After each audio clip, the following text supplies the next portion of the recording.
Well, I think it's never a bad idea to use authentic text, but we definitely don't need to be sourcing authentic texts. I think there's a place for them, and they can be fantastic and they can be very motivating for students. But as we said in the talk, I think there's a huge role for the text that we're already given in course books to play, some of which may have been adapted from authentic materials.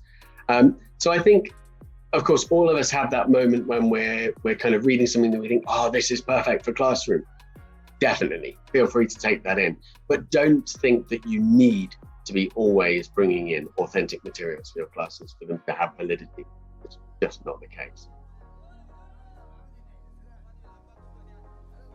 So the first bit of advice I think I would give to teachers who are looking to do a little bit more would be to start small.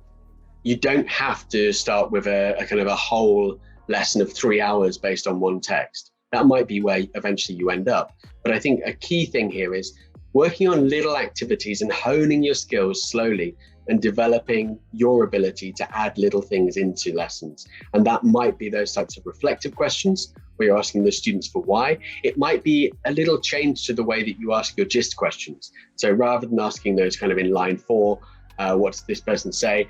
Asking questions that are more focused on, for example, their opinion, their attitude, these more natural response questions. It might be just picking out an extra language point, a grammar point, or a vocabulary point, and just doing a little bit to get you started. And I think once you've started, it becomes easier and it will kind of snowball. But I think the most daunting thing is always starting. So think about 1 or 2 things that you think you could put into a lesson ahead of class, and then reflect on them yourself. How did they go?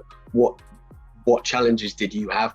What challenges did they present to the students? And how next time would you do it differently if you would? Or was it great and you would just do it the same again and add something else?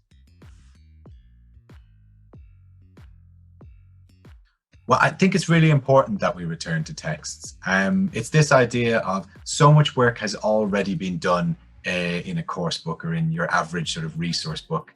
And by returning to it, we can help develop good habits with our students. We can ask a little bit more of the text. Maybe we can ask students to engage with the text in a way that better mirrors how they would in the real world. So by assessing it for fact or opinion or something like that, to really help provide them with those skills. So I think it's important that we're not just doing the comprehension and the grammar and the vocabulary, but that we're returning to the text for a little bit more.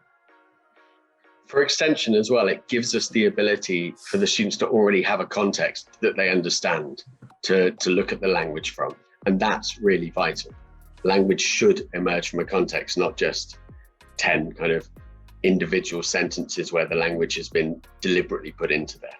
So I think there's a big benefit to returning to texts, because they should already have an understanding of the text when we return.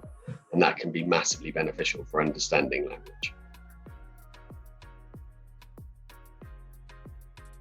I think so often our learners aren't being told why they're doing something. It just becomes stuff they're doing in the classroom.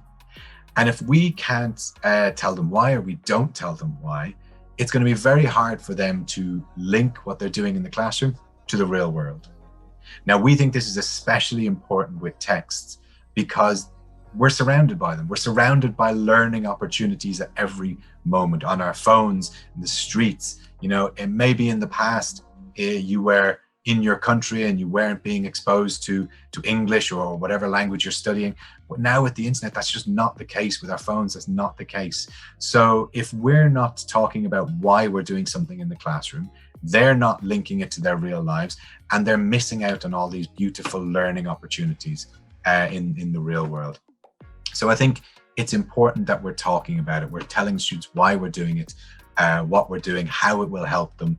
And I think as teachers, it's important for us to be doing it as well. We need to know why we are doing this activity. Why is it important? Are we doing it just because it said so in the course book or it said so in the resource book? Or is there a real life application? Is there a real reason for it? It's something that maybe we get too bogged down in the what, and we don't necessarily step back and think of the why. So with our students, opening up that discussion helps to develop their skills. It also helps to hone our skills, our knowledge, and our way of reflecting and assessing our lessons. So I think it's really, really, really important.